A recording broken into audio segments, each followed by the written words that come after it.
الحمد لله والصلاة والسلام على رسول الله.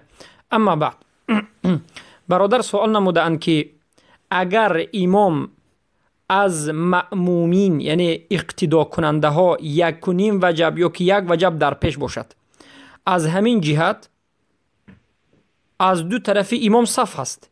امام 1 وجب 1.5 وجب پیش از اقتدا کننده ها مأمومین است، از طرف راستش هم انسان ها، از طرف چپش هم انسان ها، اما در پشتش کسی نیست از سبب اینکه هیچ کسی جا شده نمیتواند.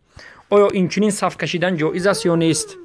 بارک الله فیکم. اصل این است که امام باید در پیش بایستد.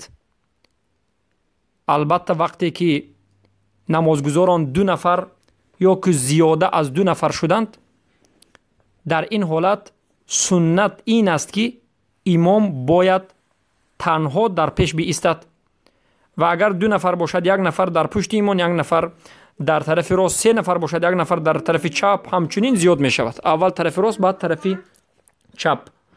اما اگر در حالت هایی که مکان به نهایت تنگ باشد یا که دیگر علاج نباشد، شرایط نباشد، غیر از 1 صف کشیدن دیگر مکان نباشد یا که علاج نباشد، به مانند حبس خانه ها یا که در بعضی حالت هایی که به نهایت تنگ است و نمازگزاران جا نمی شوند و غیره، در این حالت اگر امام در 2 پهلوی امام بایستن هم باکی ندارد.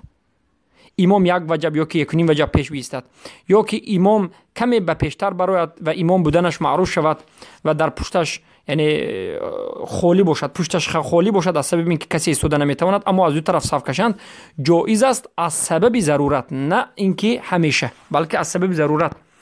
اگر جای باشد این چنین نماز خواندن البته خلاف سنت است، نباید این چنین نماز خوانده شود. بارک الله فیکم.